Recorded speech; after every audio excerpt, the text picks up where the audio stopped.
Alright guys, what's going on? Chad here with you. Welcome back to the channel. Finally got me a Tiny Whoop, actually a Tinyhawk S.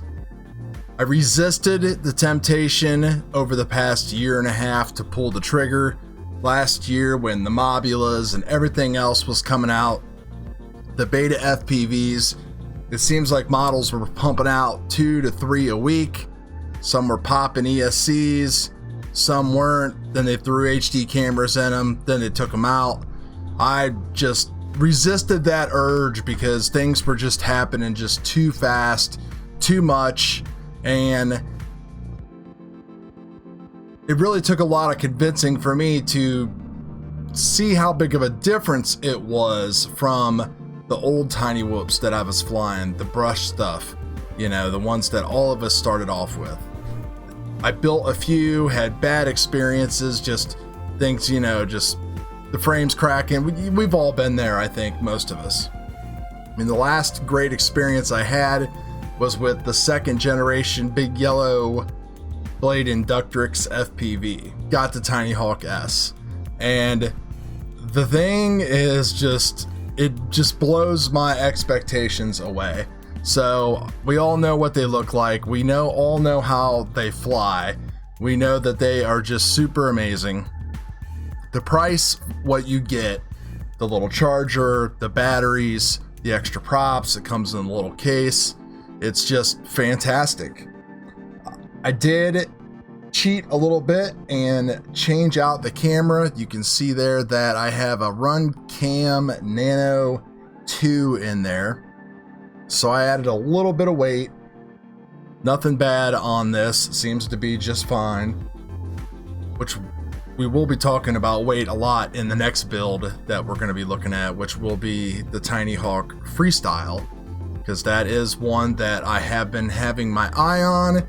And that's another reason why I wanted to go with the Tinyhawk S, was I can use the exact same batteries, double them up, run the Tinyhawk Freestyle on 1S and 2S.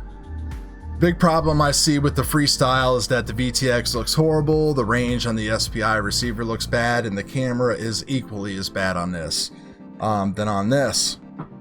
Honestly, the camera probably wasn't that bad on this.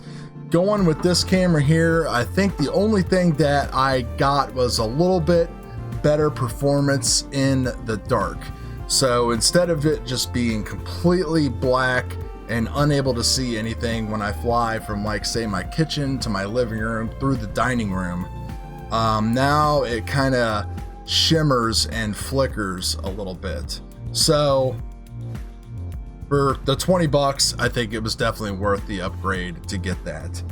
So I've also ran the antennas out on top like everybody else has.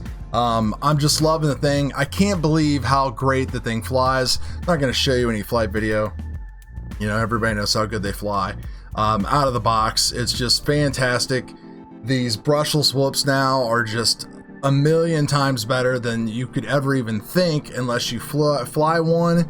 So I highly recommend that anybody goes out and picks one of these up. I see they have like 12 of them left on Amazon right now, so essentially putting links up and stuff like that, because they'll all be gone by then anyway. If you like to use those affiliate links, you always can. Click on something down there below and buy something for yourself or for your lady friend for Christmas, and I'll get a little commission off that. One downside to this is the X-Lite. The X-Lite doesn't run D8 mode without a module, so I have had to use my old TARANIS, which still works, to fly this. And it looks like if I go with the Freestyle, I'll probably have to do that too until down the road. I'm interested to see. I would probably think about maybe putting a Crossfire Nano in it and using either the TBS paper antenna, or evidently Kebab's working with TBS to release some kind of small toothpick sized 915 antenna. So let's get back to the Tinyhawk S here. So I did go ahead and change the tune on this a little bit. I threw the latest Project Mockingbird stuff from the Tinyhawk. He's on version 4. He doesn't have a Tinyhawk S specific formula yet, but a lot of people have been using this and have had no problems. I threw all that on here, and then I made some changes to D-Min. If anybody hasn't seen Mark's latest video, UAV Tech, on how to tune brushless whoops, he gave a pretty good tip on how to set your D-Min levels. Alright, so we're hooked up here. You can see we are running Betaflight 4.0 on this build.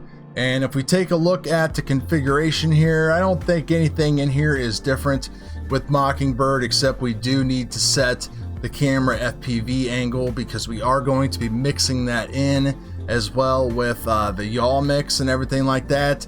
So Mockingbird, he's got stuff set up so you can fly in acro, but it's really focused on race angle mode, and that really is just super crazy the way it is. It's just fantastic.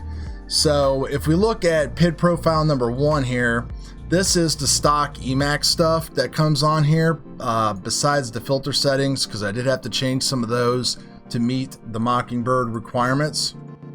We look at number 2. So here is our Mockingbird stuff here, and you can see that the D gains are set to 80s. He had D mins all at 0, and I had, so following Mark's advice, I pretty much just put all those to 75, which now that I think about it, I'll leave it at 75 because they do have D gain on y'all. So that way the Ds are always working with these quads. So Mark seemed to demonstrate that that was pretty much something that was really needed and required. There is some filter setting changes here, which the Mockingbird people are using pretty much all the dynamic filtering versus low pass 1 and 2 on the gyro, which is what Emax was using. The really cool thing about this is you set this up, which I've actually never used this before, with this little adjustments tab here.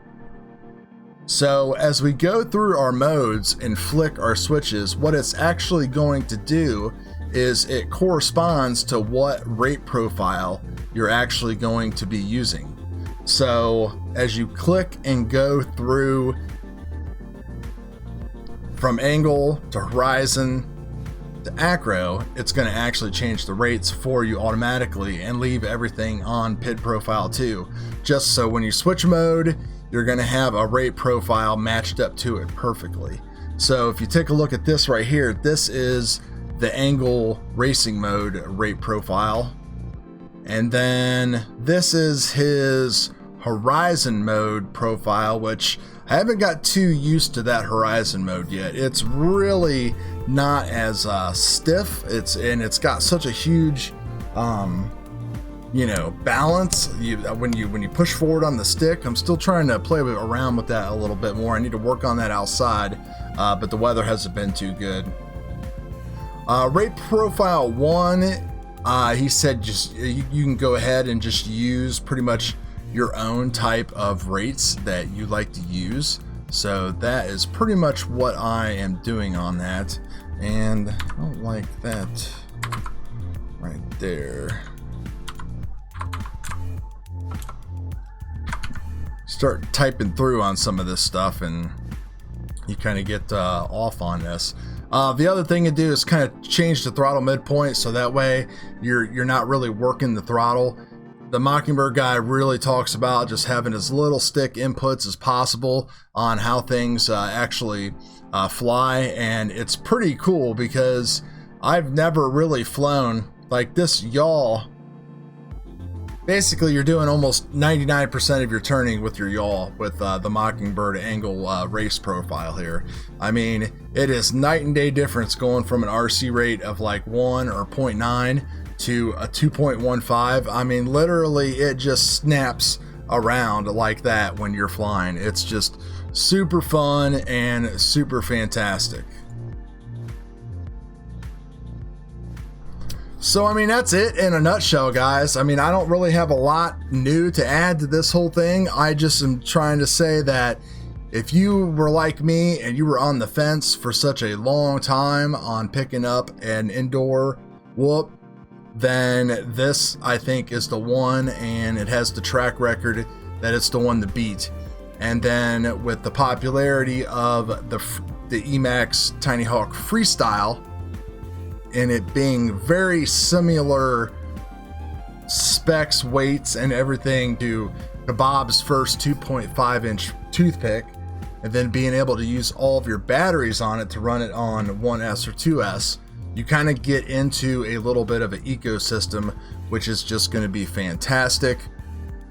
When it comes to value, it looks like the Freestyle, where you're saving money in like batteries and stuff like that by not going to something else that maybe runs XT30s or something.